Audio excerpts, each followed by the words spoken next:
A church group sings for peace in the western Kenyan town of Kisumu. Here, many voted for the opposition in last month's elections, but the results were manipulated and unrest here has been widespread.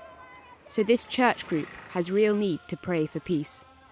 Because Raila is the winner of the election, we know that. So we are praying if God can answer our prayer. The opposition leader, Raila Odinga, is commonly considered to be the real winner in the election, but former President Kibaki seized power, more or less illegally. We still do not have a president. We don't recognize Kibaki's presidency, and we will refer to him as Mr. Kibaki until the people's president is sworn in. That is Raila Odinga. The people who live in the western part of Kenya complain of neglect. The roads connecting to the capital Nairobi are in a terrible condition, and recent riots haven't improved things. Many businesses and shops are now closed in expectance of renewed violence, and high unemployment and poverty fuels these riots. So many here want change. They really believe in a change they voted in, and that's why they are still pushing forward to get the change they yearn for, so that the opportunities can open up at the end of the day. That's why people are determined. And unless justice is taken care of, talk about peace, talk about unity, it will be null and void. But President Kibaki sternly refuses renewed elections. The opposition and people here feel that they've been cheated. Their will to fight for justice is strong. We cannot get it unless we are committed to it. That means we are even prepared for the bullets. But we don't have the weapons. If we had the weapons, we are prepared even for war. If this thing can't solve, we are appealing for international body to come in and overthrow this man from the office. And if they fail to do that, we are ready to fight like Rwanda and Burundi. And we are for that. We are going to fight in the bush for sure.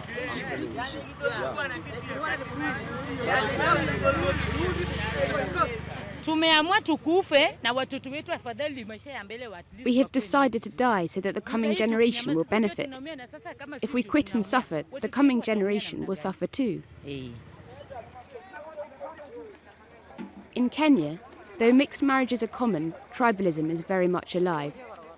Politicians often rely on their own ethnic group to gain power, and this enhances mistrust between ethnic groups, particularly during election time.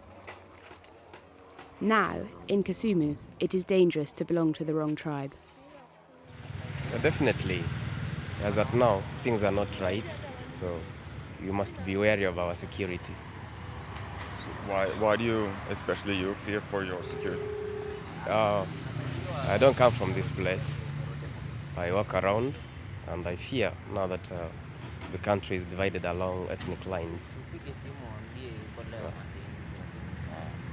I'm a foreigner. I'll say I'm a foreigner. Many African leaders have created huge fortunes for themselves. The ability to achieve personal wealth makes many top leaders do everything to stay in power. They are using their self-interest, they are using their own individual interests to conflate it or to mix it up with their community interests. So they are using the name of their communities, they are using the name of their tribe in order to mobilize sentiments around either support for Kibaki or support for Raila. So there is what we can call collective spirit that they are trying to mobilize, simply because they have got a lot to gain politically. They have got a lot to gain economically. In Kericho, some of the 100,000 displaced live as refugees in the town park.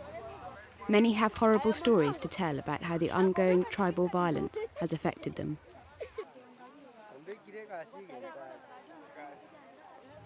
Because some of us, we voted for Kibaki president. That's why these Kipsis and Luo, they are killing us. The camp is primitive. The displaced sleep on the ground. They don't have any homes left, and when the rain starts later this year, the situation will be desperate. Nothing. Home where? They already burnt their houses. And with our belongings, they burn all. Even chasing us where we are doing job. Yes, even if you go there, they will kill you. Water and food is doled out by aid agencies. Most people here are poor workers at the nearby tea plantations, which lie idle now. According to many here, there is a sinister plan among highly positioned local politicians to play the ethnic groups against each other in a dirty game. Yeah, even some of the members of the parliaments, at least they are the people who are supporting this, because maybe they were promised something like Majimbo. And then once they were promised that one, they were told that once we take over, we will make sure that this land is left for you. On the surface, Kenya seems to be a modern society, but clear policies aimed at reducing tensions between tribes have never been introduced. It meant that even before the elections, the Kenyans, they are people who are already holding grudges and people who are looking for just a very minute opportunity so that they may do any kind of evil that they were. People's tribalism and believing that we're all divided and not being together. These politicians actually sending a wrong message sometimes in their rallies and everything, because they should be more careful about what they say and what they do, because people do follow them and people really listen to what they say. The parliament is considered powerless compared to the president, who is also commander-in-chief. No political reforms have been introduced by President Kibaki. President Kibaki de-emphasized democratic governance, de-emphasized a politics of inclusion, so that he could pursue economic growth and economic recovery. And that's where the conflict has been. That's where the tension is. Kenya's economy is largely self-sufficient, so international pressure threatening a reduction in development aid lacks leverage. The US particularly has openly criticised the Kibaki regime, but so far without result. The will among the Kibaki entourage to stay in power is too strong. We are not in a situation where the individuals around President Kibaki will feel threatened by the issue of sanctions, for instance, or feel threatened about international communities talking very hard on Kenya. They may not want to listen to that language. So diplomacy from the Americans, diplomacy from the British, and diplomacy from other international development partners is what may work. But I don't think if that diplomacy failed and they started using threats, I don't think the government will really succumb to that. But the ethical question needs to be addressed immediately, some researchers claim. If they fail to do that during the coming few months, the violence is not going to die down. It's going to become uncontrollable because the violence is going to have a dynamic of its own. Surrounding countries like Somalia and Burundi, even Rwanda in the worst case, show how easily the ethnic powder keg can explode.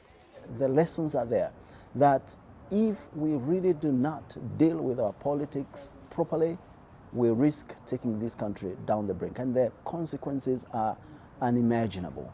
If 1 million people died in Rwanda, it could be much, much worse in this country. It seems those of the wrong tribe are to be chased away and ethnically clean areas are to be created in Kenya. The displaced, along with everyone else in Kenya, await this worst-case scenario with bated breath. And it could well happen. We are told if you will not go to your home, you will be cutted and you will be killed.